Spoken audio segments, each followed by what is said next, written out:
A continuación explicaremos el estándar 117. Resumir las reformas impulsadas durante el bienio reformista de la República. El gobierno republicano, nacido el 14 de abril de 1931, fue un régimen recibido con entusiasmo, esperanza de un cambio radical que modernizara y reformara al país.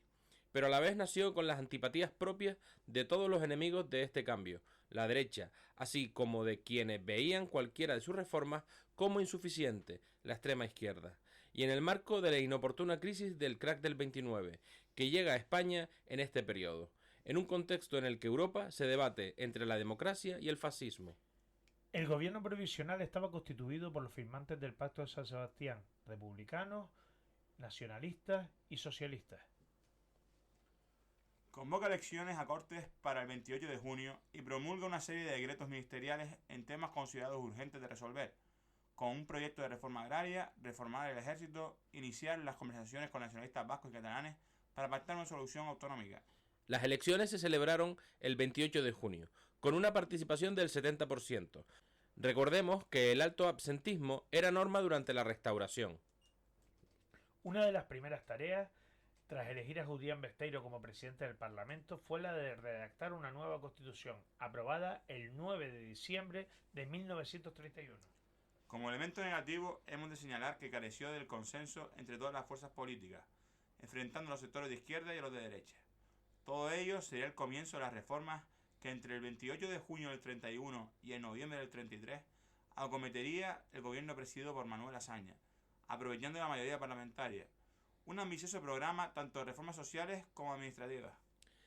La reforma educativa, como medio para resolver el atraso español, pretende secularizar la enseñanza. Creó conflictos con las órdenes religiosas. Algunos de los dirigentes de la República se habían formado en las aulas del ILE. La falta de recursos por la crisis fue un impedimento. Se adoptó un modelo mixto, laico, obligatorio y gratuito, creándose además misiones pedagógicas en las zonas rurales. La reforma militar. Manuel Azaña intentó racionalizar y democratizar las Fuerzas Armadas. Para evitar el excesivo número de oficiales, la macrocefalia, cerró la Academia Militar de Zaragoza, que estaba dirigida por Franco. Hemos de recordar que también se promulgó la ley de retiro de la oficialidad, que concedía el sueldo íntegro y la jubilación a aquellos oficiales que no quisieran jurar lealtad a la República.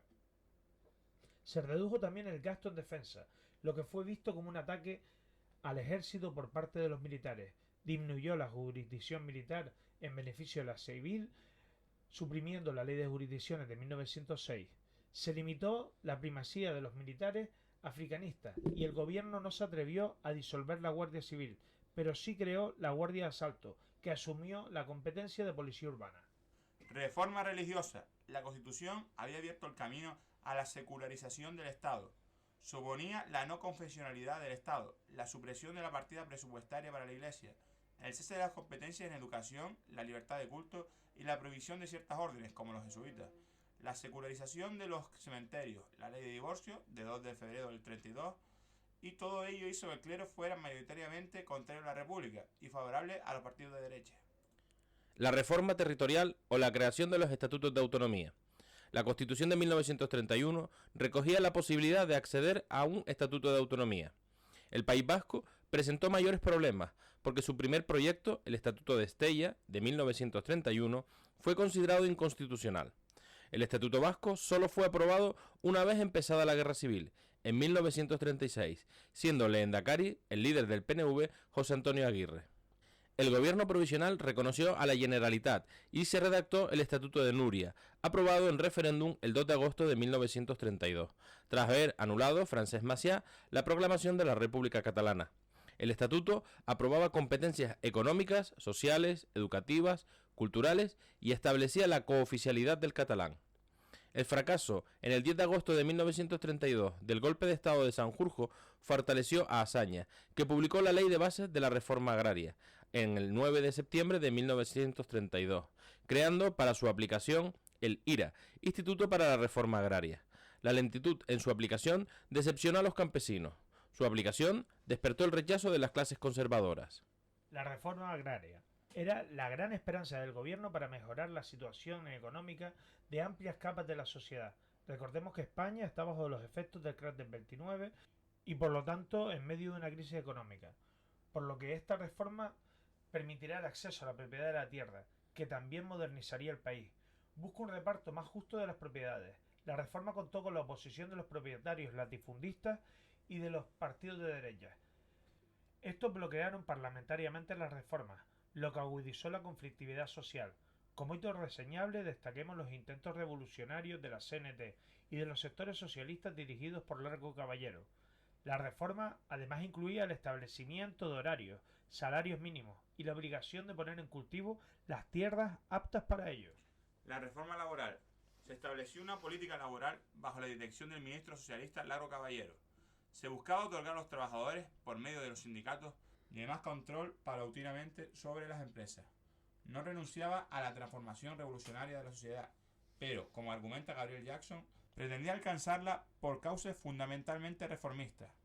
Para ello se hicieron reformas destinadas a la mejora de las condiciones laborales, ley de contratos de trabajo, jurados mixtos, seguros laborales, entre otras medidas.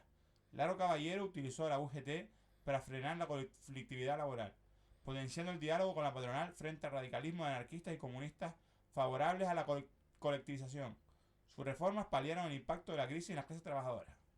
Todas las reformas hicieron que los sectores más conservadores se organizaran en torno a la derecha monárquica y organizaciones de corte autoritario.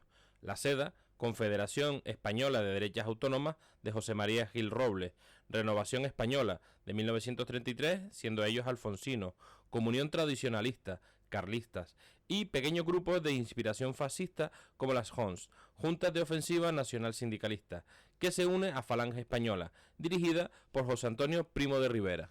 A todo ello hemos de sumarle el descontento del ejército, manifiesto en el golpe de estado del general Sanjurjo, y que presenta en la creación de la UME, Unión Militar Española, en diciembre de 1933, que participará activamente en el golpe de estado de 1936.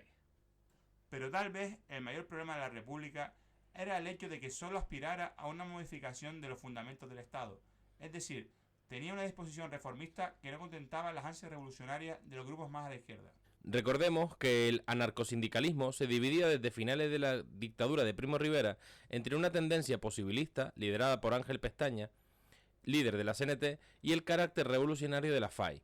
El Partido Comunista Español también vio aumentar su importancia y número de afiliados.